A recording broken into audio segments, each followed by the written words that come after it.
Hi guys, this is Varendra Chaudhary from VC School of English, and our today's topic of discussion is reading fill in the blanks with easy peasy. But before starting this, please don't forget to subscribe our channel and click the bell icon for more PT related updates. How we can identify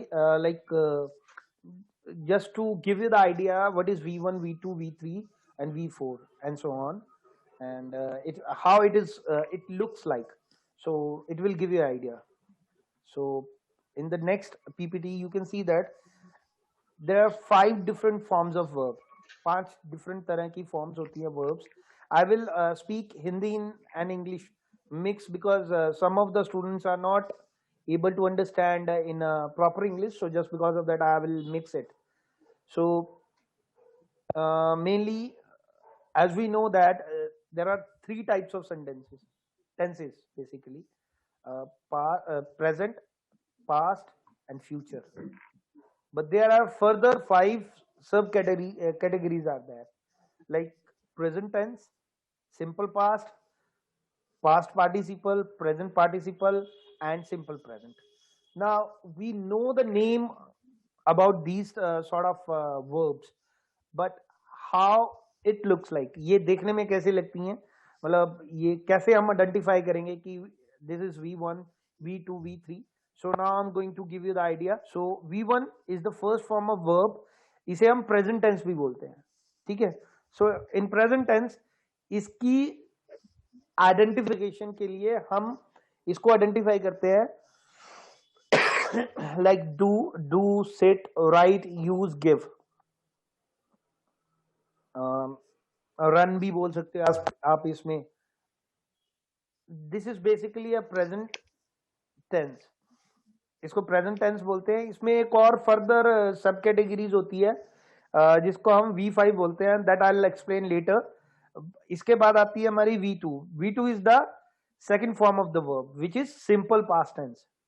in simple past tense how to identify, इसमें हमारी जो verbs होती हैं वो होती हैं did, sat, wrote, used, gave. So these are the few examples which will give you the idea that how to identify V2. Followed by V3. V3 is the third form of the verb जिसे हम past participle tense भी कहते हैं. So इसका हमें कैसे पता लगता है, इसकी आइडेंटिफिकेशन होती है लास्ट में done, sat, written, en लगा होता है या ed लगा होगा, ठीक है. ed होगा या en होगा, यहां से हम आइडेंटिफाई करते हैं कि ये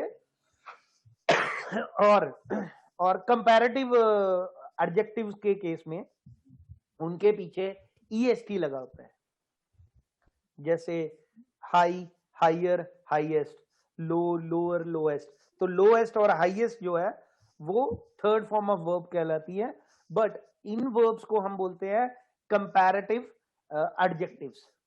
इनको कंपैरेटिव एडजेक्टिव्स बोला जाता है, but it is almost work like a verb. Okay, yep. So the next type of the verb is V4. V4 is a fourth form of the verb. So basically it is a present participle tense.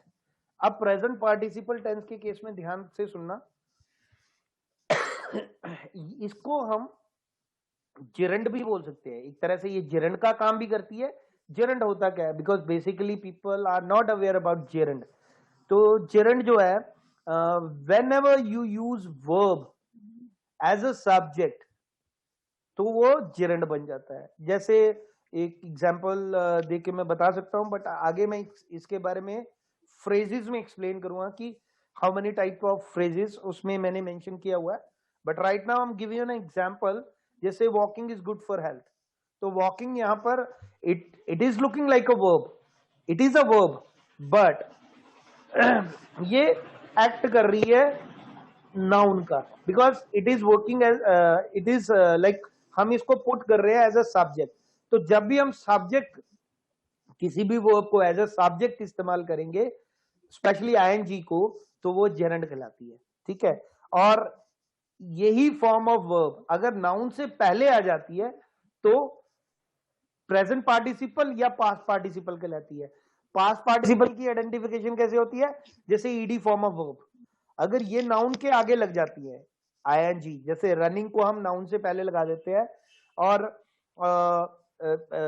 Played को हम noun से पहले लगा देते हैं, तो उस case में भी वो एडजेक्टिव बन जाते हैं। ठीक है, तो इनको हम अदर वे अराउंड में बोलते हैं प्रेजेंट पार्टिसिपल या पास्ट पार्टिसिपल। उसकी एग्जांपल देख के I will give you detail example in the next template, upcoming template where we are going to discuss phrases, so I will explain you. Okay, so इनकी example, अब V4 का identification कैसे होती है, V4 को हम कहते हैं doing, sitting, writing, using, giving. ठीक है, इसके अलावा आप और भी बहुत सारी किसी भी वर्ब के साथ में आईएनजी ऐड कर देते हो तो विच इज कॉल्ड V4। इसको हम कॉन्टिन्यूस फॉर्म ऑफ वर्ब भी बोलते हैं। ठीक है, और प्रोग्रेसिव वर्ब भी बोल सकते हैं इसको। ठीक है, इसके बाद है last which is fifth one, fifth form of the verb simple present tense. ये आपकी V1 जैसी ही है, बट इसमें और उसमें सिर्फ ये डिफरेंस है कि इसके साथ में एस लग जाता है, जैसे कि does, sits, writes, uses, gives. तो ये बेसिकली जब भी इनको हम इस्तेमाल करते हैं, जब भी इनका इस्तेमाल होता है तो ये सिंगुलर नाउन के साथ में इस्तेमाल की जाती है। ठीक है, V1 जो होती है वो प्लूरल नाउन के साथ इस्तेमाल होती है या प्लूरल प्रोनाउन के साथ इस्तेमाल होती है। V5 जो होती है वो सिंगुलर नाउन या सिंगुलर प्रोनाउन के साथ में इस्तेमाल की जाती हैं, जैसे ही, शी, इट। और प्लूरल प्रोनाउन हो गए जैसे दे, देम, दोज, दीज। अगर आपको कंफ्यूजन है कि प्लूरल नाउन क्या होता है और प्लूरल सिंगुलर नाउन क्या होता है, तो जैसे हम कह सकते हैं स्टूडेंट्स, स्टूडेंट। स्टूडेंट जो हो गया वो आपका सिंगुलर नाउन हो गया और स्टूडेंट जो हो गया प्लूरल नाउन हो गया। सो ये आप इसको क्लब करने के लिए इस्तेमाल कर सकते हो। क्लियर? सो अब in the next template we are going to discuss 5 type of phrases. Why I'm telling you this? इसका कारण ये है कि बिकॉज इन्हीं के बेसिस पे आप जो fill in the blanks है वो इजिली सॉल्व कर पाते हो। अदरवाइज बहुत प्रॉब्लम आती है, people are struggling to solve the आपका ब्लैंक्स। तो ये जो आपको मैं फ्रेजेस बता रहा हूँ they are definitely going to help you to solve reading fill in the blanks, specially जो आपके रीडिंग राइटिंग का इशू आता है ना, वो भी आप इससे रेक्टिफाई कर सकते हो अगर आपको थोड़ा सा एक नॉलेज। अभी मैं एक जनरल आइडिया दे रहा हूँ कि वो डिफरेंट टाइप ऑफ फ्रेजेस कौन से हैं। तो सबसे पहला जो फ्रेज आता है वो आता है noun phrase.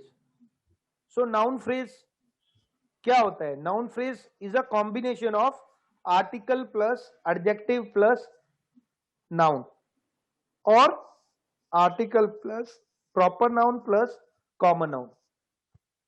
Once again, article plus adjective plus noun, article plus proper noun plus common noun। तो ये जो कहलाता है ये आपका कहलाता है नाउन फ्रेज। ठीक है, जैसे एग्जांपल में हम देख रहे हैं red ball, the Apollo hospital. तो इसमें आप पहली एग्जांपल में देख सकते हो, और रेड बॉल जहां पर आर्टिकल है ए, रेड जो है वो आपका एडजेक्टिव है, बॉल जो है वो आपका नाउन है। बट अगर आप दूसरी एग्जांपल देखोगे तो दूसरी एग्जांपल्स में इन द अनदर एग्जांपल जिसमें हमारा जो आर्टिकल है वो है the is a article and Apollo is a proper noun. Proper noun होता क्या है? Because many of the people are confuse कि प्रॉपर नाउन होता क्या है। अगर आपको री और पैराग्राफ भी सॉल्व करने हैं ना, आई have a very easy strategy for the same. Always look for a direct noun. whenever you see a direct noun in a reorder paragraph, that would be your opening sentence. And 80% of my students are able to do reorder paragraph within a 1.5 minute, 1.5 minute में, और fraction of seconds में दे use to identify आपके ये कि वो opening sentence कैसा है। तो वो कैसे होता है? वो इन्हीं चीजों से होता है कि जब आपको if you have knowledge about noun phrases, adverb phrase, verb phrase, adjective phrase. There are lot more type of phrases, but basically I'm discussing 5 type of phrases which are really helpful in terms of your reading, especially reading. When I'm saying reading as a whole, not as a specific for reading fill in the blanks or reading writing fill in the blanks. I'm telling you as a whole कि आप पूरी की पूरी reading को इन phrases के basis पे solve कर सकते हो। और मैं रीड पैराग्राफ में आई कैन ओपनली बैट, अगर मैंने वो स्ट्रेटजीज आपको बता दी, within fraction of seconds you will be able to identify कि ये ओपनिंग सेंटेंस है। और once you identify opening sentence, उसके बाद तो लिंकिंग वर्ड ढूंढने आसान हो जाते हैं। ओके, नाउ हमारा नेक्स्ट जो टाइप है वो है वर्ब फ्रेज। वर्ब फ्रेज की आइडेंटिफिकेशन कैसे होती है और वर्ब फ्रेज होता क्या है? Verb phrase is a combination of helping verb plus your main verb. अब एग्जांपल ले लो, विल गो, शैल गो। तो आप इसमें देख सकते हो विल गो जो है, विल जो है वो आपकी हेल्पिंग वर्ब है, गो जो है मेन वर्ब है। एंड अब यहां पर देख सकते हो शैल, तो शैल भी आपकी हेल्पिंग वर्ब है और ये आपकी मेन वर्ब है। ईट जो है आपकी मेन वर्ब है। अब स्पेसिफिकली यही नहीं है कि विल शैल के साथ में ही हम मेन वर्ब को आइडेंटिफाई करते हैं। जितनी भी हेल्पिंग वर्ब्स है उनके साथ में अगर मेन वर्ब्स लगी होती हैं तो वो कहलाती हैं verb phrase. Clear? Okay, next adjective phrase. So in adjective phrase you can सी कि एडजेक्टिव फ्रेज की आइडेंटिफिकेशन कैसे होती है। एडजेक्टिव फ्रेज की आइडेंटिफिकेशन के लिए हम देखते हैं एडवर्ब प्लस एडजेक्टिव। जैसे इसमें आप इन एग्जांपल्स में you can see quite big, too small.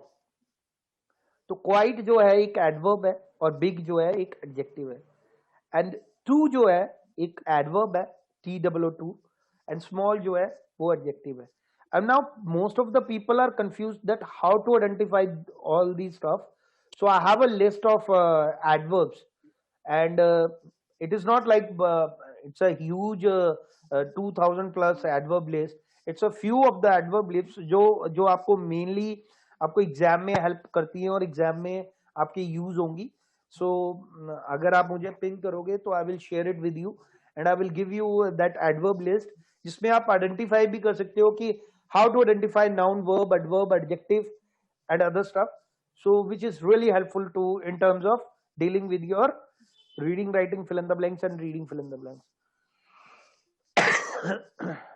Okay, तो अब हम नेक्स्ट का करते हैं एडवर्ब फ्रेज।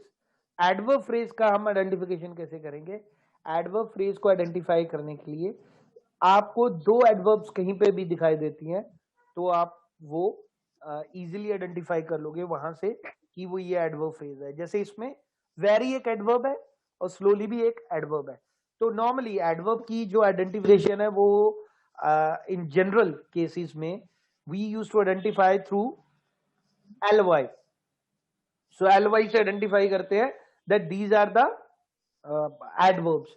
बट इसके अलावा दूसरी भी होती हैं एडवर्ब्स होती हैं, जैसे today, tomorrow, sorry, today, tomorrow. तो ये भी एक फॉर्म ऑफ एडवर्ब है। जैसे now, it is a adverb. ऐसी बहुत सारी एडवर्ब्स है। आई will give you and that will give you idea कि आपको एडवर्ब पता लगना शुरू हो जाएगा कि एडवर्ब होती कितनी है और कैसे टाइप की होती है। जैसे अब आप पूछोगे कि सर ऐसे कौन सी एग्जांपल, एक एग्जांपल देके बताओ कि कौन से ब्लैंक में आपने 2 एडवर्ब्स देखी हैं और ये हमें हेल्प करेंगी। तो आप अगर आपने एक ब्लैंक देखा होगा जिसमें एक वर्ड है इम्प्लिसिटली, तो उसका जो पेयरिंग बनता है ओनली इम्प्लिसिटली है, ओनली इम्प्लिसिटली है। तो उस केस में अगर आपका वो, I forgot that blank paragraph, but उसमें एक वर्ड था ओनली इम्प्लिसिटली, तो ओनली उसमें से गायब था बट इम्प्लिसिटली गिवन था। तो अगर आपको आइडेंटिफिकेशन है एडवर्ब फ्रेज की, so in that scenario you will easily grab that information, and it is a collocation. Only implicitly is a pair, it is a collocation again. Next है prepositional phrase. Prepositional phrase की identification कैसे होती है? जहां पर भी अगर आप प्रपोजिशन देखते हो, once you saw the proposition, चाहे वो इन बिटवीन द सेंटेंस है या after the end of the sentence है, तो आपका जो है जो प्रपोजिशन आई है, प्रपोजिशन के पास जो भी बाद में after that, after preposition if you have left out part, that is called your prepositional phrase. जैसे in the car, under the table, on the chair, in the chair. ठीक है? These are the sort of examples which are prepositional phrase. Okay. The last but not the least, आपका gerund phrase. अब gerund phrase का मैंने जैसे previously I told you कि gerund phrase का identify हम कैसे करते हैं? जब भी कोई वर्ब एज अ सब्जेक्ट आ रही है, that means it is a gerund, specially ING. जैसे running is a good for your heart. ठीक है, तो रनिंग वैसे तो एक वर्ब है, it is look like a verb, but it is now it is acting as a subject, so it becomes a noun. तो ये अब नाउन बन गया, तो जस्ट बिकॉज ऑफ दैट अब आप इसको बोल सकते हो कि yes, it is a gerund. Now with the help of a few of the examples, अब जैसे कि ये blank है, in this blank you can see that the blank, normally my strategy is कि मैं जो स्टूडेंट्स को बताता हूं कि कभी भी अगर आपने blank सॉल्व करने हैं तो उसका एक सटल तरीका होना चाहिए, एक स्ट्रेटेजी होनी चाहिए. People are running after prediction file, but I would recommend you, suggest you that you should run after strategies. Once you clear with your strategies na, you can easily grab the correct answer of the option. तो जैसे कि अभी इसमें हम देख सकते हैं can. So can is a model. Whenever you have a models, models always follow a base form of verb. जब हम बेस फॉर्म ऑफ वर्ब बोलते हैं तो बेस फॉर्म ऑफ वर्ब का मतलब होता है V1, first form of verb. ठीक है, अब सर्टन एग्जांपल्स दे रहा हूं मैं मॉडल्स की, in which you will come to know कि वो कौन सी हैं. तो जैसे can, could, may, might, will, would, shall, should, ये कुछ मॉडल्स हैं. इनके साथ में हमेशा you have to look for base form of verb. तो यहां पर बेस फॉर्म ऑफ वर्ब इस्तेमाल करते हो तो आपका ऑप्शन करेक्ट है. Now in this blank we can see that we have 4 option: emerging, reduce, decrease, arise. Emerging is a V4. तो as I told you that इसके साथ में भी कैन, कुड के साथ में can, could, will, can, could, would, should, my, may, might, ये जो मॉडल्स है इनके साथ में हमेशा अपना V1 आता है. तो इमर्जिंग V4 है, सो आप इसको नहीं डाल सकते. ठीक है, अब एक मिनट होल्ड करें. तो इमर्जिंग V4 है तो आप ये नहीं डाल सकते. ठीक है, उसके बाद डिक्रीज्ड, ये आपका V3 है. इट्स V3, ये आपका V4 है और ये आपका V5 है. अब आप मुझे ये नहीं कह सकते कि sir I don't know what is V3, V4, V5. ठीक है, तो V5, V4 का आइडेंटिफिकेशन करते हैं हम ING से, V3 का आइडेंटिफिकेशन करते हैं ED या EN से, जैसे written, given, decrease, lowered. So these sort of hints are V3. और V5 को आइडेंटिफाई करते हैं जिस भी वर्ब के पीछे S या ES लगा होता है, दैट इज V5. ठीक है, नाउ हम V1 का आइडेंटिफिकेशन कैसे करेंगे? V1 का आइडेंटिफिकेशन जब भी उसके पीछे सिंपल एक्शन तो शो हो रहा है बट उसके पीछे ना ED है, ना ING है, ना ही EN है और ना ही उसके पीछे S या ES लगा हुआ है. So that means this is a V1 और हमें यहां पर V1 ही चाहिए. ठीक है, so according to this our answer should be, क्या होना चाहिए? रिड्यूस. ठीक है, now please raise your query. आप कुछ पूछ रहे थे, I believe who was that?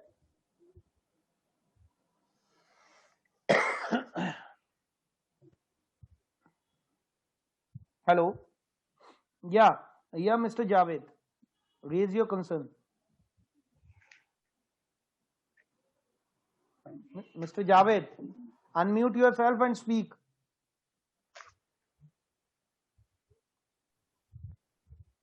Hussain Javed, unmute yourself and speak.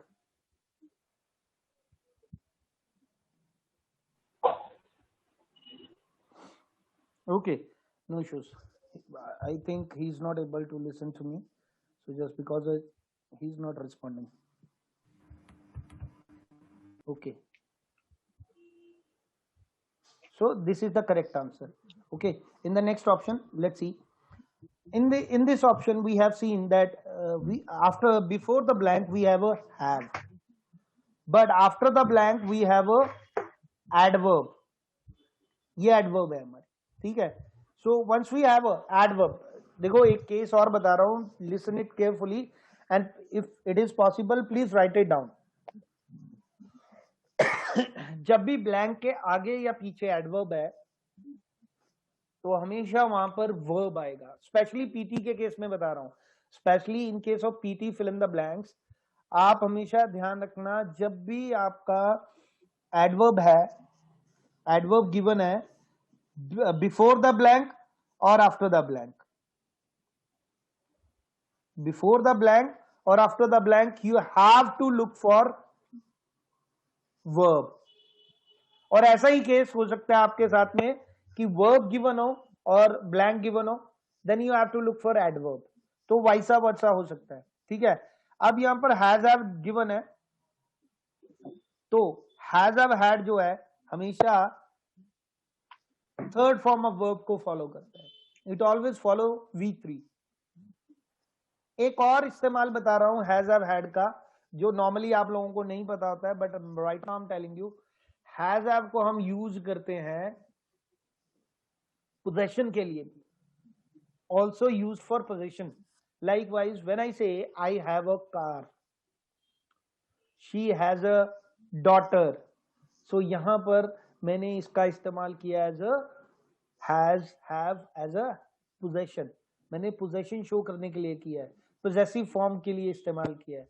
अब many of the students gate confused कि कब वर्ब लगना है और कब ये पोजीशन आएगा, हमें कैसे पता लगेगा.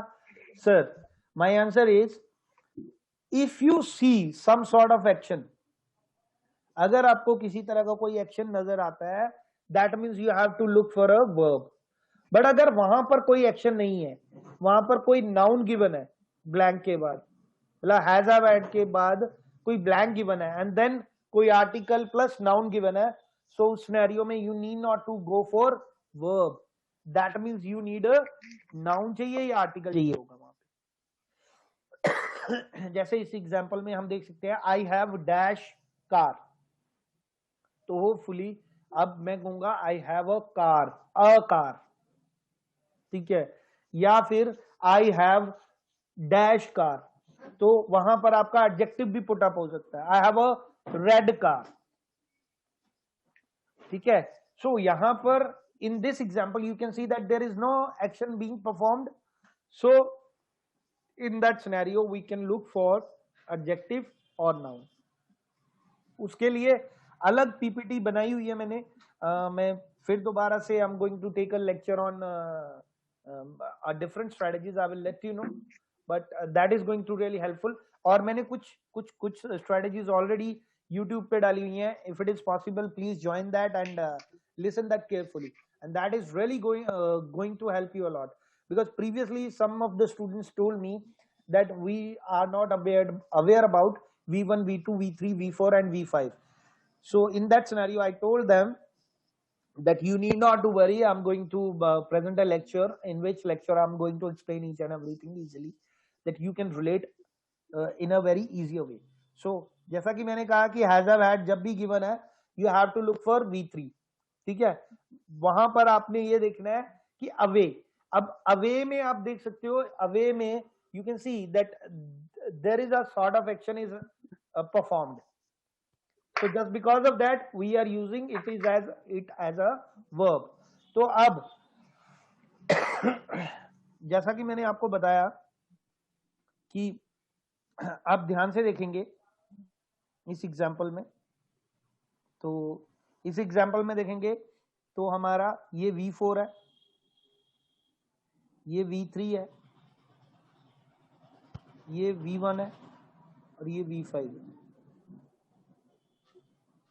ठीक है, अब एज पर दिस एग्जाम्पल और एज पर दिस सिचुएशन कि जब भी हैव लगा है तो V3 देखना है, तो हमारा आंसर शुड बी V3। तो V3 हमारे पास है ऑप्शंस में मूव्ड, तो answer would be moved, moved away. So it is also a collocation, आप इसको लिख सकते हो, ये collocation भी है।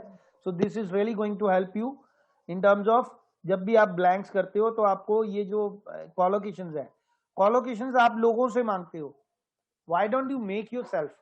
मैं तो अपने स्टूडेंट्स को खुद बनवा के देता हूँ या बना उनको बोलता हूँ कि खुद बनाओ, बिकॉज ब्लैंक्स में ही collocations गिवन होती हैं ऑलरेडी। बस एक नजरिया चाहिए, एक आइडिया चाहिए how to identify those collocations। उसमें बहुत सारी, जैसे मैंने ओनली इम्प्लिसिटली बोला ये एक पेयर है, ये कॉलोकेशन है। मूव्ड अवे एक कॉलोकेशन है।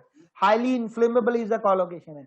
कॉलोकेशन होता गया, कॉलोकेशन में दो वर्ड्स साइमल्टेनियसली एक दूसरे के बिना अज्यूम नहीं किए जा सकते, है ना।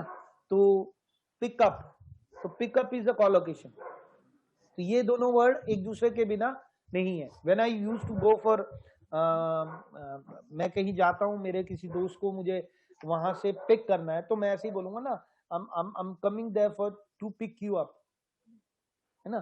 तो पिकअप हो गया ना, तो पिकअप इज अ कॉलोकेशन। तो इस तरह के सॉर्ट ऑफ वर्ड्स आप इस्तेमाल करें, दैट इज रियली हेल्पफुल।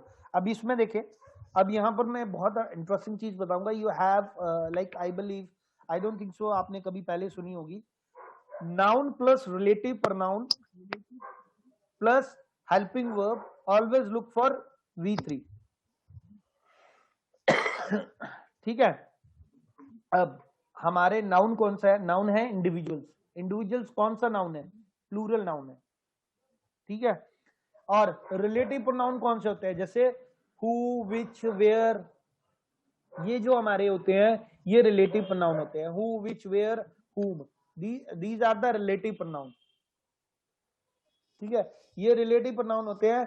तो ये रिलेटिव प्रोनाउन जहां पर भी होंगे before followed by noun, relative pronoun, noun followed by relative pronoun, and then if you have a helping verb sort of is, am, are, was, were, be, being, been, उस case में आपने always you have to look for V3। ये नया वाला है इसलिए बता रहा हूं।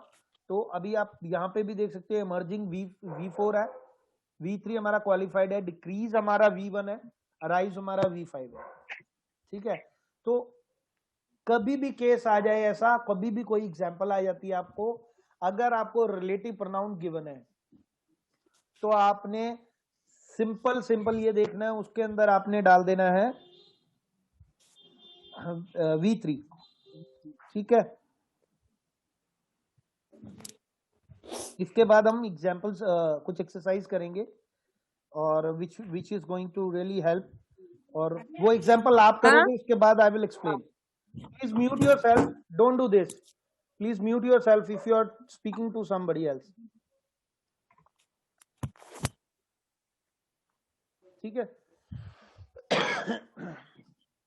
फिर से एग्जांपल दे रहा हूं, लिख ले। रिलेटिव प्रोनाउन होते कौन कौन से हैं?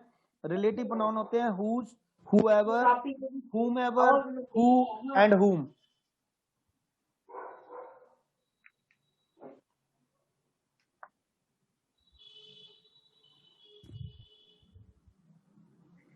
Okay, so according to this our answer needs to be,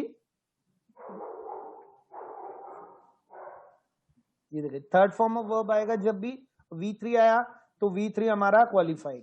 तो who are qualified for jury services. So ये अगर आपको ध्यान में रहा तो it will easy for you to identify the correct answer for the same. So फिर से बता रहा हूं, whenever you have a noun, उसके बाद relative pronoun followed by helping verb, always look for V3, ठीक है।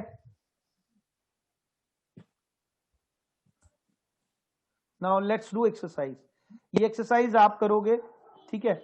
Now guys, before starting the exercise part, do a one thing. Please join once again because our meeting is about to close end. So please join again if you want to do if you want to perform this exercise. And after that, I'll take your queries. Please raise your queries and concerns. In the meantime, please note down your queries. Whatever the queries come across after this lecture, we will discuss one after the other. Okay. So if you want to do this exercise, please join once again. So we will start again. Okay, guys, please join again. Join again this session. I'm telling you, this session is not ended yet. Noble KJ, Rahila, Manju Priya, join once again, please. Okay, guys, now solve this blank, and after that, I will explain.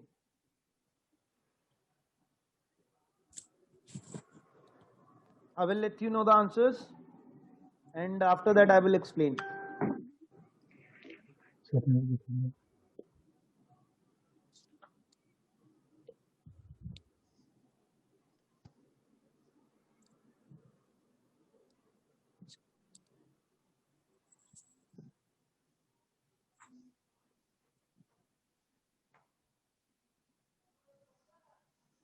I'm just giving you 1 minute. Now, 1 minute, if you are able to solve this, very good. If not, then I'm going to explain this.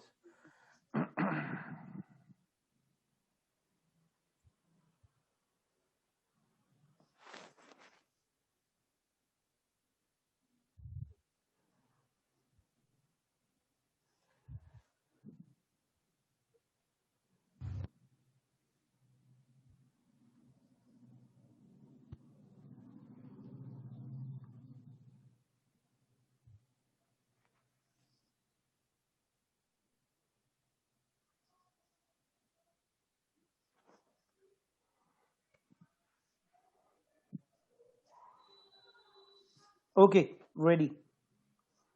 Yeah, for the very first one, give me the logic. Give me the logic. Without logic, don't jump on the answer, because many of the students have performed the same question many of the time. Though he's able to collect the answer easily because somewhere around it is stored in your memory. But I need a logic. Why it has happened? अगर आप यहाँ पर answer आया है तो आपका क्यों आया? Yeah, Kapil, tell me why. What is your answer for the same? So my English that way, I really my grammar is weak. I don't understand like noun, verbs, everything. But my answer is affordability. No, sir. Whenever you have a and na, the word and, before and or after and, look for similar sort of word. Whether it is by look or by like noun, verb. If the noun is given before the and there is a blank, here is a blank, then you have to look for a noun. If the verb is given, then look for verb. If the adverb is given, then look for adverb. If the adjective is given, then look for adjective. Always. Now look wise. If the ly is given, then look for ly. If the ing is given, then look for ing. If the age is given, then look for age.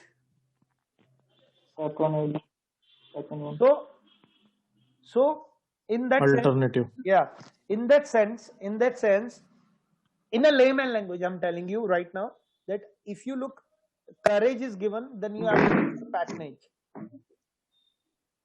Okay. So the right answer for this is patronage. Okay, because it is a very look-like word. But if, as per my grammar knowledge, and if you go through grammar, then encourage is a noun, and this is also a noun. Patronage is a noun. Encourage can be verb also. One more thing I'm just adding here. Encourage can be a verb also. If you are adding s, ed, ing, then it will become a verb. But when you, what is a noun basically? Noun is a person, a thing, a idea, a name of a place, a name of an industry, a name of a thing or idea. Okay. But इसके अलावा हम noun को और कैसे identify कर सकते हैं? The noun which we can see, touch and feel, that all are noun. The things which we can touch, feel, see, all are noun. For example, if I'm watching screen, so screen is a noun because I can see it. If I can touch something, I can touch the screen, that means it is a noun. But as far as if we talk about feel, the things we can feel, air, when air breathes around you, you can feel it. If you are feeling something, that means it is a noun. Clear? So I have given you a wider aspect of a noun. Normally people used to come to know about noun, how to identify noun, an idea, a person, a thing, or a name of a person. तो हम ऐसे ही बोलते थे ना. But right now I'm giving you other perspective to identify the noun. Touch, feel, and what? See is a noun. Clear? So that means we have to look for a noun over here. So this is our correct answer. Patronage is a correct answer. Okay. Now in the next blank, yeah, tell me guys, what would be the answer?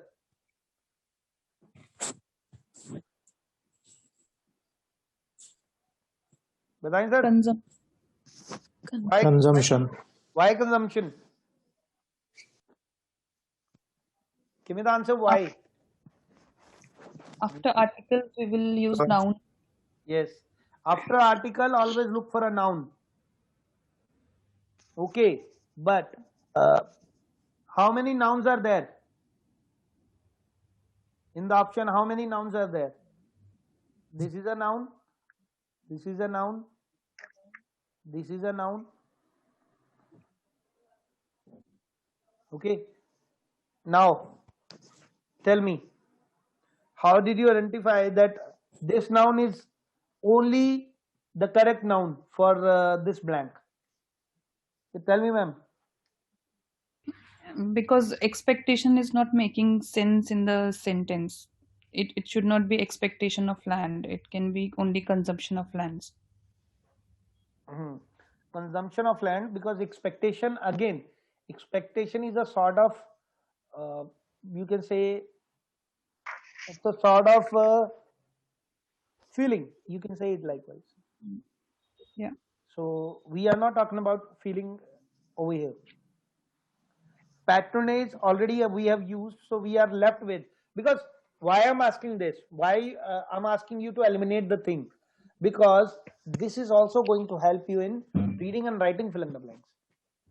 So if we are doing reading fill in the blanks, my suggestion is to you guys, always do it likewise. आप इसको इस तरह से करो जैसे आप reading writing fill in the blanks भी कर रहे हो. तो आप, if you identify the noun, now how to identify noun? The word ending with ion always be a noun. Age always be a noun. The word ending with age, suffixes, look for suffixes of the words, that will give you idea whether it is a noun or verb or adverb. Clear? The word ending with able or ive, the word ending with able or ive, it is an adjective. Write it down, because people used to ask me, na, we are not good to identify the nouns, verb, adverb, or adjectives.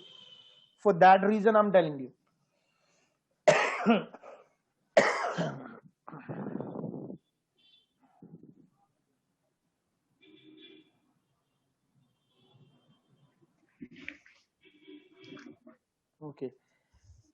So this one is the correct one. The second one. Go for third one. Yeah, tell me. For third one. Yeah, guys, tell me third one. What should be the answer? Contemporary. Sir, reduce the consumption of land for housing. दा के आगे noun आएगा sir. वो तो हो गया ma'am. उसके बाद next. Third. Okay, sir. Third one. Available for. Sorry, it's my bad. Because I've done a mistake. Here is a area. I missed out the word areas over here. So 4 dash areas. Yeah, now give me the answer.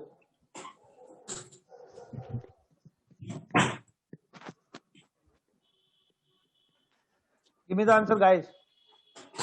Data available for dash areas. Sorry? Alternative, sir. For comparable. Comparable area. Not alternative. Because we are not talking about any sort of an alternative for the same, na? Why comparable, ma'am? Tell me the answer. Why comparable? Sir, there was no employment data available for because sir no मतलब because इतने sir कोई भी और match नहीं कर रही area ਨੂੰ ਲੈ ਕੇ ਅਸੀਂ मतलब नहीं मैम मैच नहीं कराना अपन मैचिंग थोड़ी खेल रहे हैं we are not playing matching over here इसका basically reason ये है कि if you have a Available is adjective. yeah I mean, available is adjective that is one another thing comparable also adjective areas जो है एक noun है plural noun है and if you have a blank before a noun that means you have to look for adjective तो यहाँ पर ये area जो है आपका वो नाउन है प्लूरल नाउन है और यहाँ पर एडजेक्टिव आना चाहिए now we have how many adjective on the screen as I told you able it's adjective ive it's adjective और कौन सा एडजेक्टिव है अफोर्डेबिलिटी एडजेक्टिव है या नाउन है नो सर नाउन है अफोर्डेबिलिटी कंटेम्पररी कंटेम्पररी सर ये भी सर नाउन है नहीं मैम एडजेक्टिव है नहीं एडजेक्टिव है अफोर्डेबिलिटी नाउन है ठीक है now we have 3 noun over here 3 adjective here is now ma'am Sarika ji please tell me हाँ जी यहाँ पर एडजेक्टिव कौन सा आएगा और क्यों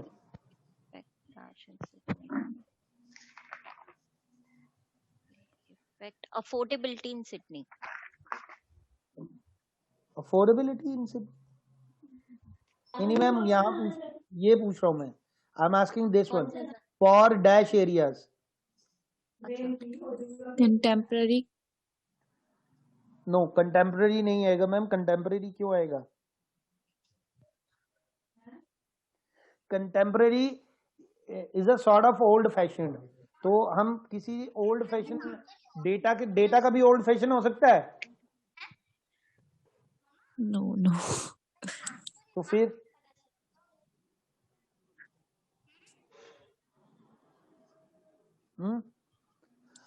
हाँ जी सर कंपैरेबल क्या आएगा कंपेरेबल आएगा डेटा को हम कंपेयर कर सकते हैं हाँ जी कंपेयर कर सकते हैं तो कंपेरेबल डेटा आएगा वो डेटा होगा अवेलेबल फॉर कंपेरेबल एरियाज तो हम कंपेयर कर सकते हैं ठीक है ना बट उसका हम ना तो ऑल्टरनेटिव दे सकते हैं और डेटा का कभी ऑल्टरनेटिव नहीं होता अल्टरनेटिव पर्संस का हो सकता है थिंग्स का हो सकता है बट डेटा का ऑल्टरनेटिव नहीं है ठीक है go for next the lack of housing supply will affect dash affect क्या है what is affect guys always look before the blank or after the blank affect verb है first sir yeah affect is a verb and now what you need over here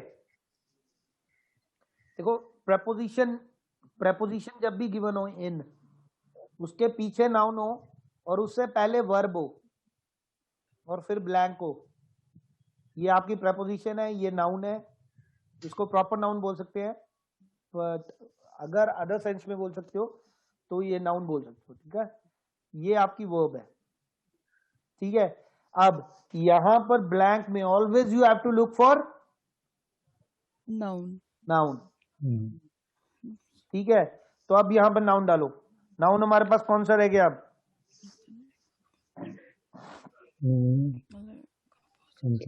Affordability. Affordability रहेगा. Affordability. Affordability. Yes, correct one. So our correct answers are for this thing. For the first one, this. For the second one, this. For the third one, for Comparable. comparable. Comparable. Fourth one is affordability. So with the help of noun, verb, adverb, adjective and other things, we can easily drag out the information. We can easily find out the information कि हमें ये कैसे करना है। यही चीज सिखाना चाह रहा हूं सर। अगर आपने ये चीज सीख ली, guys, if you learn this thing, you will be easily able to solve any sort of blanks with fraction of seconds. इसमें ज्यादा देर नहीं लगती है। अगर आपको थोड़ा सा आइडेंटिफाई होना शुरू हो जाए, you won't take much of time to solve the same. Okay, in the next example, let's see.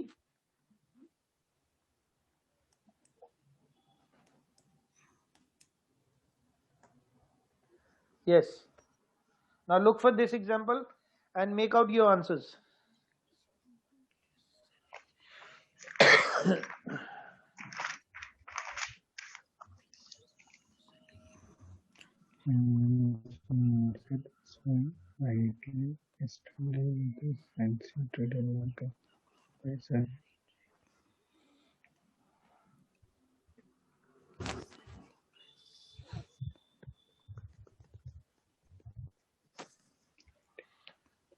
Only 1 minute is there to solve the same.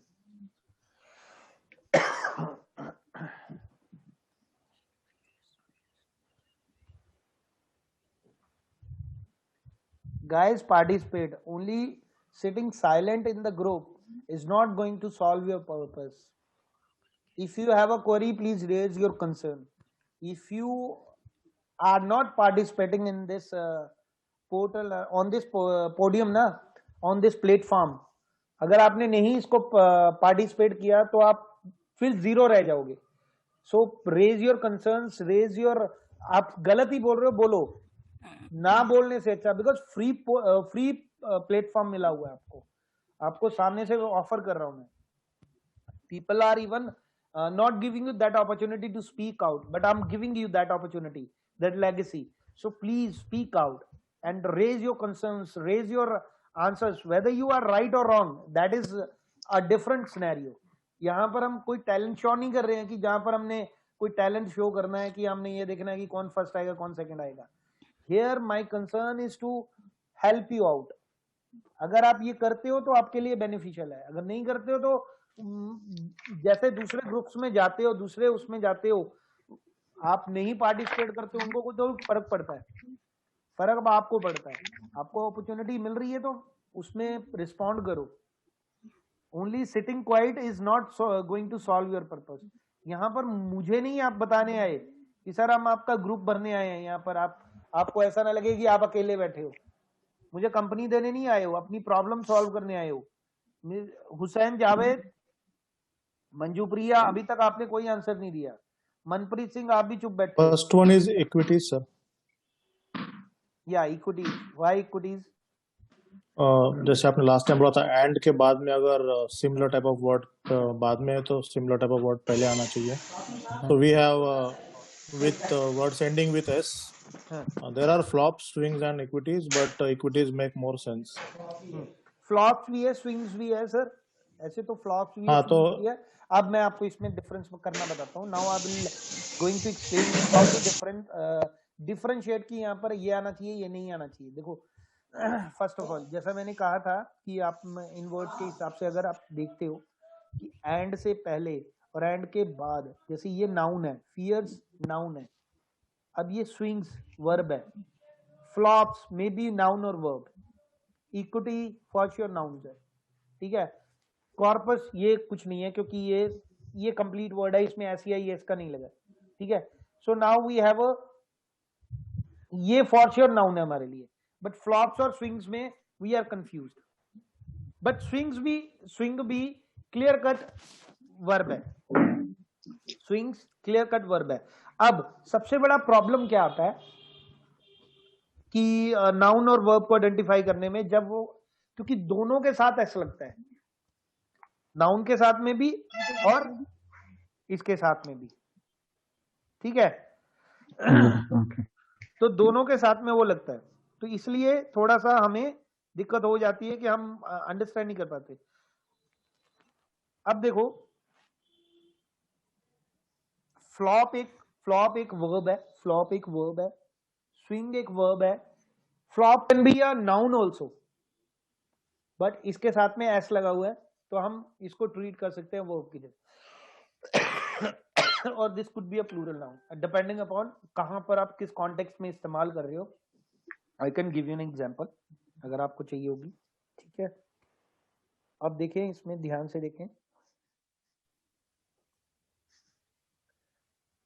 And fears एक नाउन है, तो हमें इक्विटी का पता लग गया। इक्विटी एक डल नहीं आ सकता फर्स्ट वन में, डल एंड फियर्स। सर डल नहीं आएगा, डल भी डल एक एडजेक्टिव है ना सर।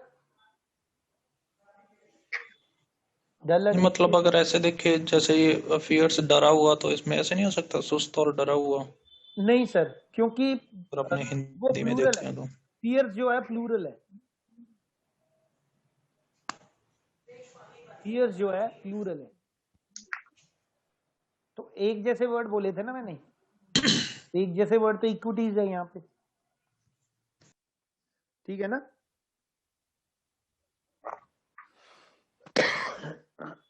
फियर्स जो है प्लूरल नाउन है, तो प्लूरल नाउन के साथ में प्लूरल ही आएगा ना।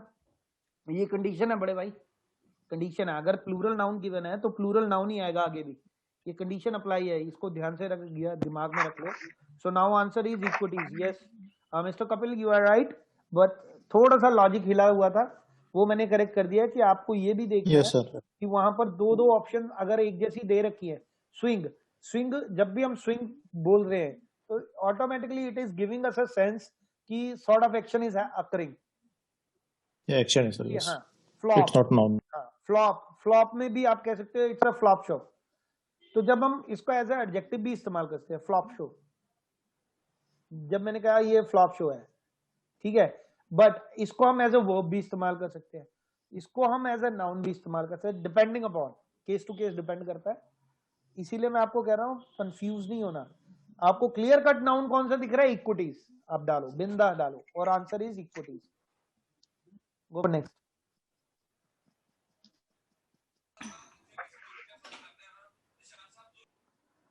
हाँ जी, नेक्स्ट बताएं।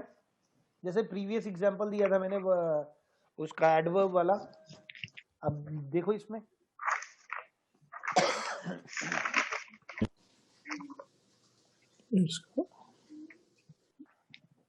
कॉर्पोरेट आ सकता है सर इसमें? Exceptionally heavy for a third consecutive day. Sir देखो, अब एडवर्ब जो है, एडवर्ब हम दो चीजों में इस्तेमाल करते, दो क्यों तीन जगह पे एडवर्ब का इस्तेमाल होता है। ध्यान से सुनना, किन किन चीजों को मॉडिफाई करता है एडवर्ब। पहला करेगा वर्ब को, दूसरा करेगा एडजेक्टिव को, तीसरा करेगा इटसेल्फ एडवर्ब। जैसे हम कहते हैं ओनली इम्प्लिसिटली, वेरी क्विकली, तो इसमें वेरी जो है मॉडिफाई कर रहा है क्विकली को। क्विकली क्या है? एडवर्ब है, ठीक है। अब जब मैं कहता हूं हाईली इन्फ्लेमेबल, तो हाईली क्या है? एडवर्ब है, और इन्फ्लेमेबल क्या हुआ? एडजेक्टिव, ठीक है ना। सो ये वर्ब को भी करता है, ये एडजेक्टिव को भी मॉडिफाई करता है, और ये आपके उसको भी क्या बोलते हैं, इटसेल्फ एडवर्ब को भी मॉडिफाई करता है। अब जैसा कि हम देख पा रहे हैं, can you see any sort of action is occurring over here?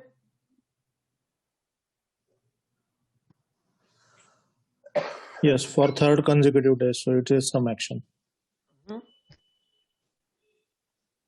नहीं सर, एक्शन कहाँ से? एक्शन कहाँ है? इसका डल नहीं आएगा इस sir, exceptionally dull for third consecutive day. Exceptionally dull क्यों आएगा सर? नेगेटिव बात कर रहे हो?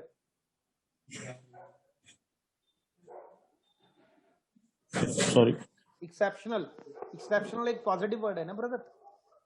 Yeah. वो नेगेटिव वर्ड कैसे इस्तेमाल करेंगे उसके साथ?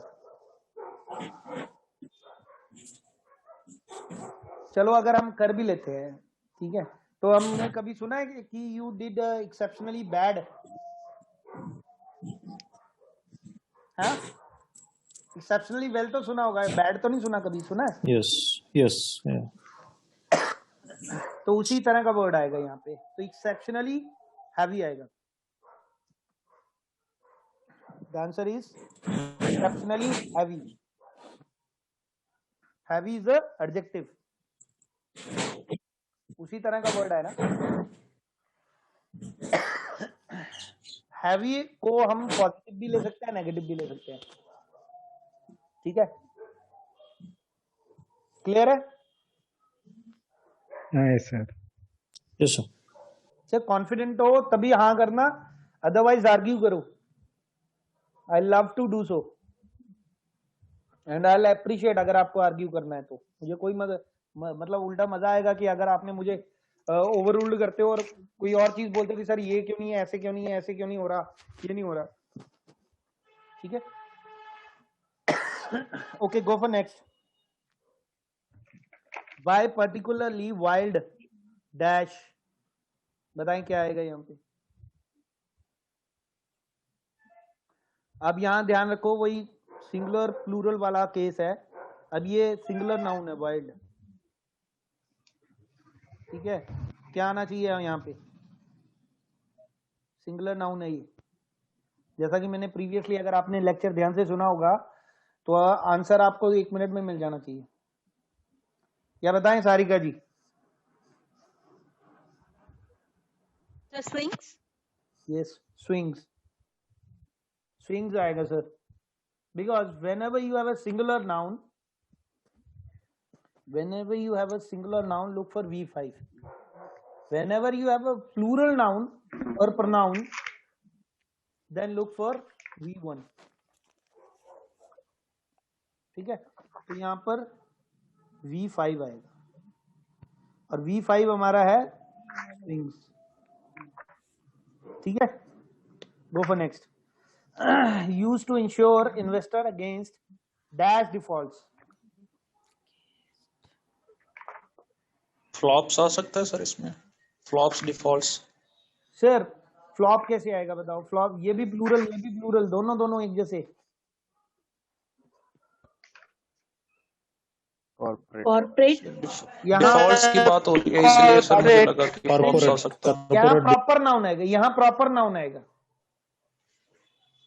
प्रॉपर नाउन आएगा. और प्रॉपर नाउन का कैसे पता लगता है हमें? प्रॉपर नाउन का पता लगता है जैसे पहली बात तो वैसे तो यहाँ पर एक नाउन आएगा जो बिना उसके आएगा, बट इसको हम प्रॉपर नाउन की तरह ट्रीट करते हैं बिकॉज कॉर्पोरेट एक प्रॉपर नाउन है. कॉर्पोरेट एक किसी खास चीज का नेम है. तो यहाँ पर बिकॉज यहाँ पर अगर आप ध्यान से देखो तो कॉर्पोरेट डिफॉल्ट्स आएगा, क्योंकि हम मार्केट्स की बात कर रहे हैं. ठीक है, और क्रेडिट्स की बात कर रहे हैं और इन्वेस्टर्स की बात कर रहे हैं. तो यहाँ पर corporate is most eligible word to opt here. ठीक है, फ्लॉप्स नहीं आएगा यहाँ, फ्लॉप्स नहीं आएगा. दो प्लूरल इकट्ठे नहीं आ सकते ना. क्लियर? चले नेक्स्ट. कोई क्वेश्चन है तो प्लीज रेज. में सर एक क्वेश्चन है, इसमें हम जी. कॉर्पस से भी तो कंफ्यूज हो सकते हैं लास्ट वाले ब्लैंक में. वैसे हम- कॉर्पोरेट, कॉर्पस होता क्या है? कॉर्पस फंड होता है. कुछ मेन बॉडी स्ट्रक्चर, उसके लिए भी आ सकता है. Collection of. Corpus basically, corpus कोई प्रॉपर नाउन है? कॉर्पस हम किसी प्रॉपर नाउन में इस्तेमाल करते हैं, अगर कॉर्पस के आगे कोई वर्ड लगा दें फिर हम उसको कह सकते हैं, बट ये कॉमन नेम है कॉर्पस ना, हाँ जी। ये कॉमन नेम है। तो कॉमन नेम तो हमारे पास डिफॉल्ट तो ऑलरेडी है वहां पे, तो why we look for corpus again. पहली ये भी ठीक तो है सर। देखो ना, credit derivatives used to insure investors, ये कहाँ इस्तेमाल होते हैं? मार्केट। तो मार्केट में कौन होते हैं? कॉर्पोरेट्स होते हैं ना, कॉर्पोरेट डिफॉल्ट ही होंगे ना। ठीक है, ठीक है सर, ठीक है, ठीक है sir. Next one, I believe this is the last one, ना थर्ड वन है। Okay, do it fast.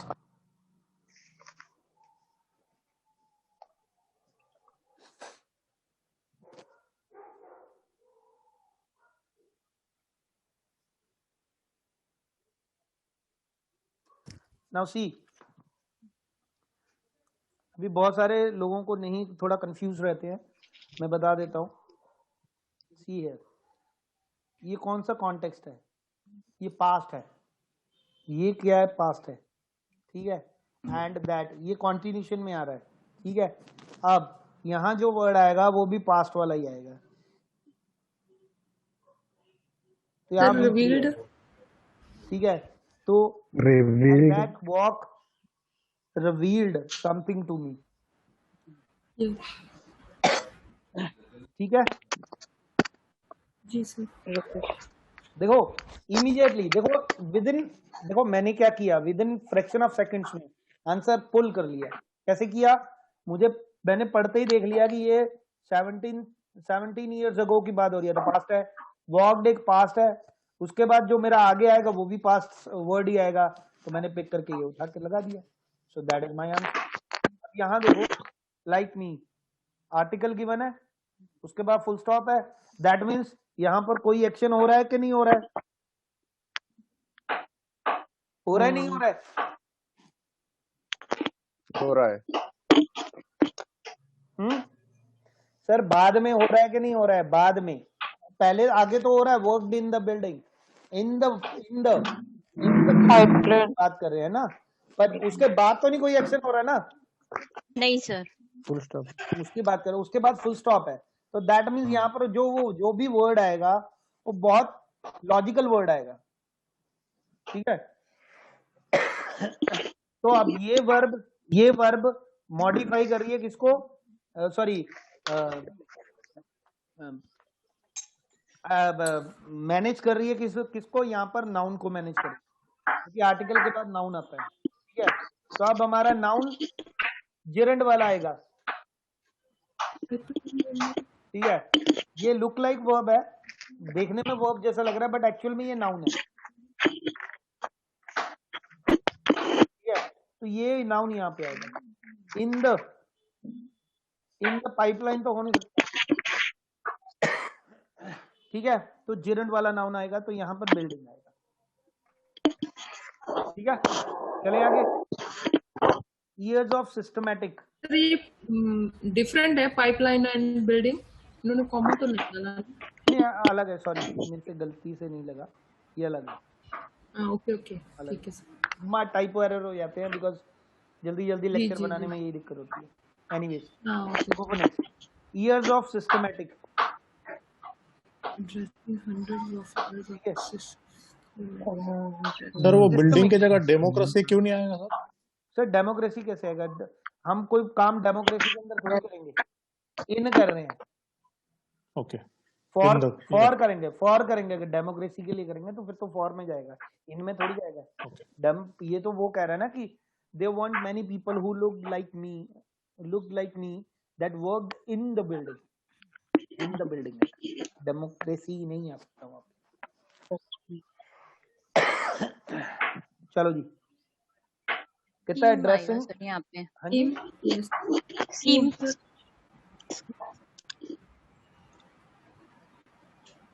क्या आएगा यहाँ पे? Scheme sir. सिस्टमिक स्कीम कब से आने लगी? सिस्टमिक, अच्छा। और ऊपर से addressing of 100,000 of years of systemic, systemic Democracy, sir. Democracy Democracy. Democracy Democracy.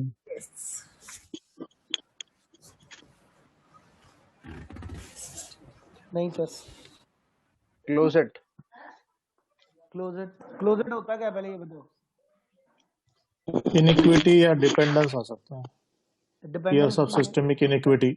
हाँ, डिपेंडेंस नहीं आएगा, इनइक्विटी आएगा। इनिक्विटी आएगा because it says that left someone behind and many ignored. Inequity negative. ठीक है, चलो जी। कहते हैं ना left some behind and many ignored, तो ये क्या हो गया, नेगेटिव कॉन्टेक्स्ट हो गया।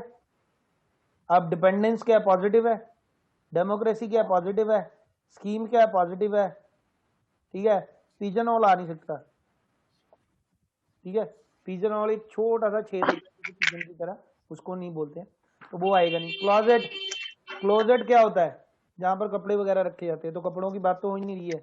तो यहाँ पर नेगेटिव वर्ड कौन सा दिखाई दे रहा है, इनिक्विटी। डालो यहाँ बिंदास। देखो, some time you have to look for a logic, some time you have to look for a positive negative, और सम टाइम आपको वर्ड्स देखने हैं कि वर्ड्स कैसे हैं, नेगेटिव पॉजिटिव देखने हैं। उसके बाद देखो, 4 तरह के पिलर होते, 3 से 4 तरह के कॉन्टेक्स्ट होते हैं, जिनमें हमने लास्ट टाइम भी बताया था। पहला होता है ग्रामर, सेकंड वोकैब, तीसरा कॉलोकेशन, चौथा होता है कॉन्टेक्स्ट बेस्ड। कॉन्टेक्स्ट बेस्ड में आ जाता है कि वो नेगेटिव है या पॉजिटिव है। इसको भी रिकॉर्ड में डाल देता हूँ बिकॉज यहाँ पर डेमोक्रेसी आने का the basic reason is that कि हम आगे देखते हैं कि for rich white man to progress, तो ये प्रोग्रेस की बात कहाँ पे होगी, एक सोसाइटी में ही होगा। तो वो सोसाइटी जैसा वर्ड कौन सा है, democracy. So that is why we are opting democracy over here. अगर जिसको नहीं पता है, if the people is not aware why democracy needs to be there, you can easily guess from here कि हम रिच वाइट मैन की बात कर रहे हैं, तो वो कहाँ पे होंगे, वो एक सोसाइटी में होंगे। और मैन की बात कर रहे हैं, मैन की बात नहीं कर रहे, मैन की बात कर रहे हैं, तो man is a societal word, एक सोसाइटी से कनेक्टेड वर्ड है। So that is why it is a democracy. उसके बाद ओनली लेड। अब कोई चीज ले हो रही है, तो ले किसमें होगी, ऑब्वियसली पाइपलाइन में। पाइपलाइन। बस obviously your answer is pipeline. Clear? नहीं, किसी को डाउट है तो बोलो। No sir, clear. No sir, clear. ठीक है जी, तो हमारा अभी अब हम आंसर लिख लेते हैं कि हमारे आंसर्स क्या थे, so that it would be easy.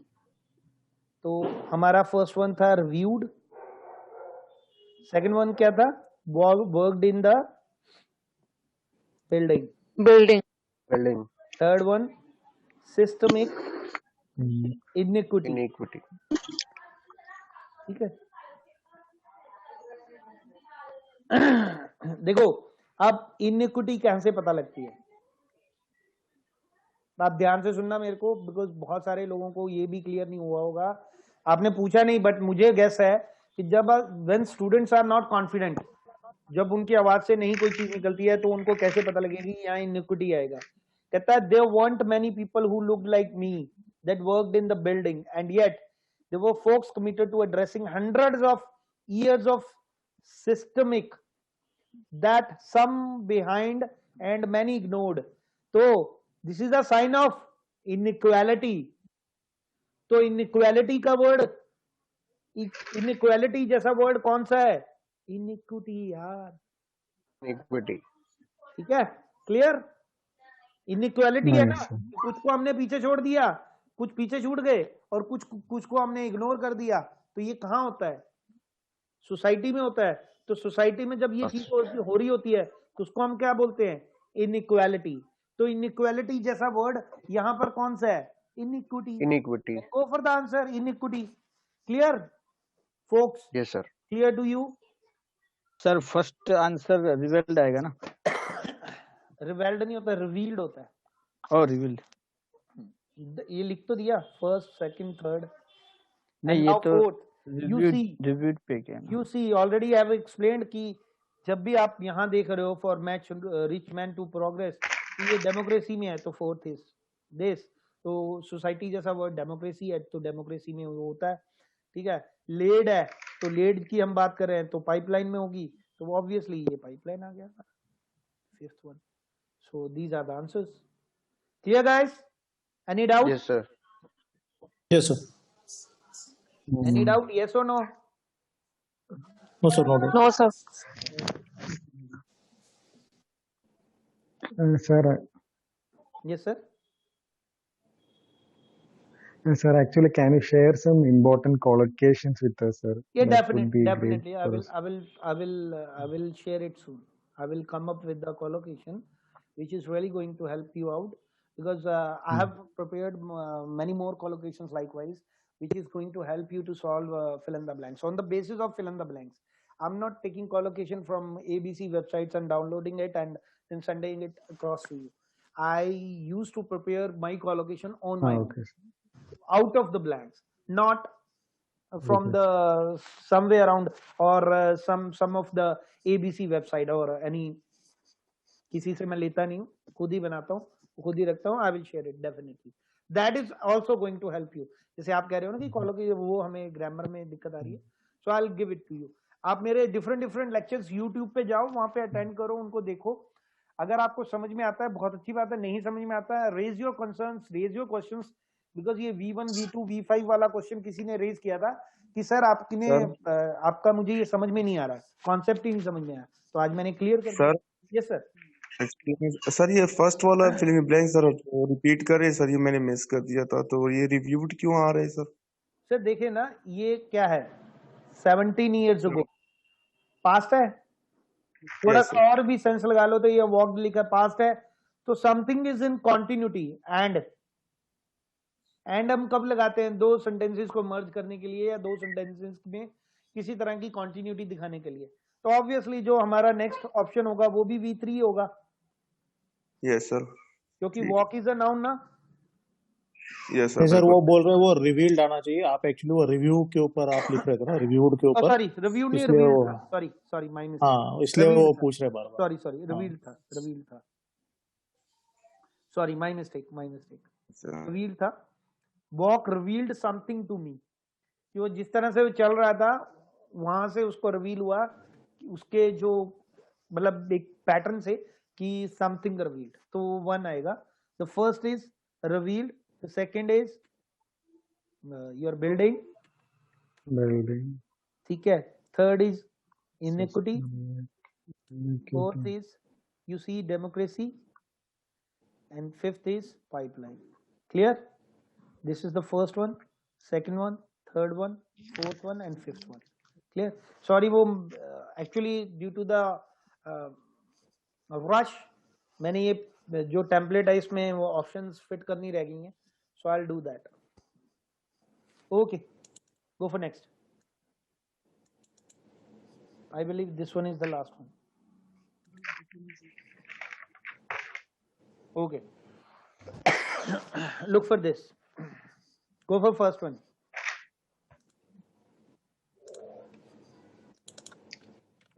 Different ways to help other people. Sir I suppose इसकी ऑप्शंस गलत रह गई हैं, पीछे वाले की रह गई हैं इसकी हेल्प ऑफ। हाँ जी एक सर वो ऊपर वाले ऑप्शन पिछले स्लाइड के। Just give me one sec. ये नाउन होते हैं, ये एडजेक्टिव होते हैं। तो जैसे you can C practical, the word ending with L is a adjective, pompous, OUS is the adjective, AL mental is the adjective. So now we have a 3 adjective. So अब perhaps the most common of these involves giving others dash help. ways की बात कर रहे हैं, ठीक है। ध्यान से listen to me carefully. We are talking about ways. तो ways pompous नहीं हो सकती, mental नहीं हो सकती, वेज प्रैक्टिकली होते हैं। तो प्रैक्टिकल एक तरीका है, एक वे है। So that why our answer needs to be practical. तो फर्स्ट आंसर है प्रैक्टिकल। चलो जी आगे सेकंड देखो। मेंटल। हाँ लुक लाइक वर्ड। अब देखो like wise I told you and के बाद एक जैसे वर्ड आएंगे, और के बाद भी एक जैसे वर्ड आते हैं, ठीक है।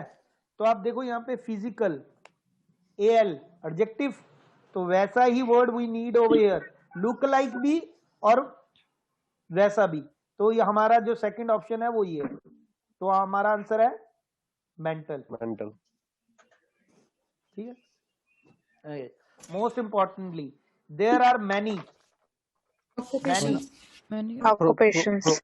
प्रोनाउन आएगा। तो प्रोनाउन आएगा, क्या बोल रहे हो यार, कुछ भी बोलते हो Plural noun. हैं।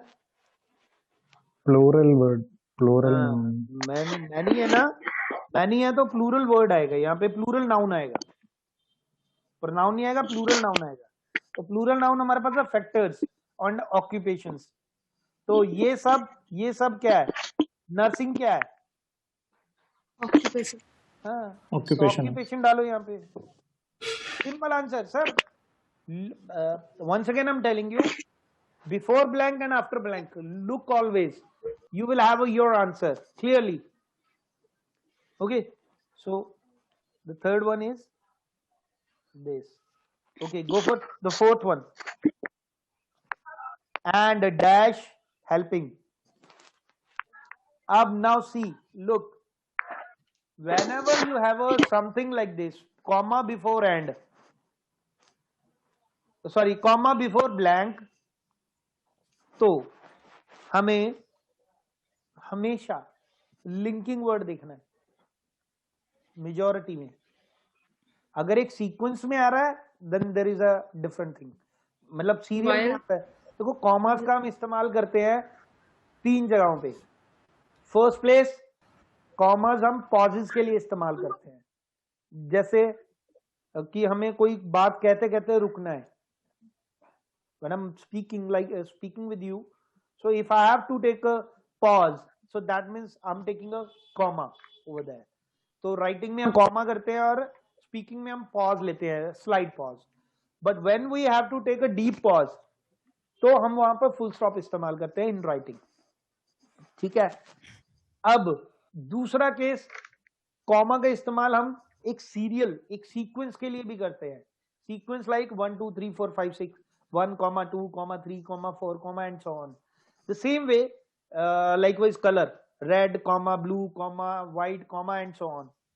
So इस तरह से हम एक सीक्वेंस फॉलो करते हैं कॉमा के थ्रू। बट कॉमा का इस्तेमाल अगर आप ब्लैंक के आगे पीछे देखते हो कि अगर ब्लैंक के आगे पीछे आ रहा है, then you have to look for a linking word. तो अब हमारे पास 2 लिंकिंग वर्ड है। Can anyone guess? Despite While and despite। While and despite, ठीक है। नाउ एक ये टिप है, tip, it's a tip, it's not a strategy. जब भी आपको कॉमा बिफोर ब्लैंक आता है तो W फैमिली के वर्ड आते हैं वहां पे, या अगर कॉमा नहीं है तो T फैमिली के। अब W फैमिली और T फैमिली का एक मैं लिंक बता रहा हूं, वैसे एक आइडिया के लिए मैं दे रहा हूं। W फैमिली होती है विच, हु, वाई, वेयर, whom, तो ये W फैमिली होगी, ठीक है। whose, ये W फैमिली है। T family those, them, these, ये T फैमिली के वर्ड है इस तरह के। तो ये जब भी आते हैं, जब भी आपको ये आएंगे स्पेसिफिकली, आपको ये ऑप्शंस आ सकती हैं reading and writing fill in the blanks में, कि W फैमिली के वर्ड भी दे रखे हैं और T फैमिली के वर्ड भी दे रखे हैं। तो उस केस में अगर W और T फैमिली के वर्ड्स गिवन है और ब्लैंक से पहले कॉमा है, then you have to look for a W family else T family. तो अब यहाँ पर अगर हम उस नजरिए से चले, तो इफ वी आर कंफ्यूज कि डिस्पाइट आना चाहिए या वाइल आना चाहिए, तो आप वही वाला लॉजिक इस्तेमाल कर सकते हो। The right answer is while. Sir T family वाला लॉजिक क्या था? टी फैमिली जैसे ना, टी फैमिली ये दोनों इकट्ठे आएंगे, W फैमिली और T फैमिली हमेशा इकट्ठा आती है, जैसे which, why, which, whose, whom, how, kind of, ये W फैमिली के वर्ड पढ़ते हैं। और T फैमिली के वर्ड होते हैं these, those, them, ठीक है। तो ये जो T फैमिली के वर्ड है, और भी हैं, मेरे को भी और वो कैसे यूज करेंगे? जैसे आपने बताया कि अभी ये कॉमा के बाद ब्लैंक था। ये टिप है, ये नॉर्मली आपको आती है उसमें। अगर आपको W फैमिली और T फैमिली के वर्ड गिवन है ब्लैंक्स में, ऑप्शंस में W फैमिली और T फैमिली के वर्ड्स इकट्ठे गिवन है, वहां पर आपने ये ध्यान रखना है कि अगर comma before blank if you have a comma, तो आपने W फैमिली इस्तेमाल करनी है, अदरवाइज T फैमिली इस्तेमाल करनी है। क्लियर? Yes sir. क्लियर हुआ? नहीं, मगर ये कंडीशन है कि ये W और T फैमिली दोनों होनी चाहिए वहां पे, तभी ये टिप चलेगी, अदरवाइज ये टिप यस सर। ठीक है। तो अब यहाँ पर अगर हम देखें तो उस नजरिए से भी अगर देखें तो यहाँ पर वाइल आएगा,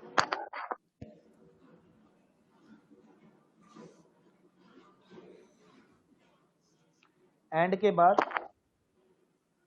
वाइल आएगा। While helping other people in practical way, many volunteer and professional helpers also make use of some counseling skills, ठीक है।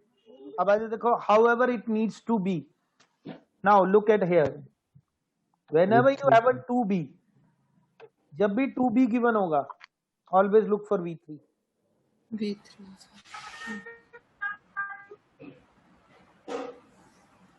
ठीक है। तो अब V3 हमारे पास कौन सा है यहाँ पे? Recognized and denied। Ma'am denied कोई V3 नहीं, डिनाइड V3 नहीं है, रिकॉग्नाइज्ड ही है। हाँ जी सर, रिकॉग्नाइज्ड भी बोला। हाँ डिनाइड, हाँ Needs to be recognized। Denied जा सकता है, डिनाइड, ठीक है, डिनाइड है जी। तो अभी आप यहाँ देखो कि हमें कौन सा वाला चाहिए होगा। देखो ऊपर हम कर रहे हैं, जब भी कंट्रास्टिंग होती है ना, कंट्रास्टिंग हमेशा दो कॉन्टेक्स्ट के बीच में होती है, पॉजिटिव और नेगेटिव, ठीक है। however it needs to be dash that just being able to make use of counseling skill does not qualify a person as a counselor।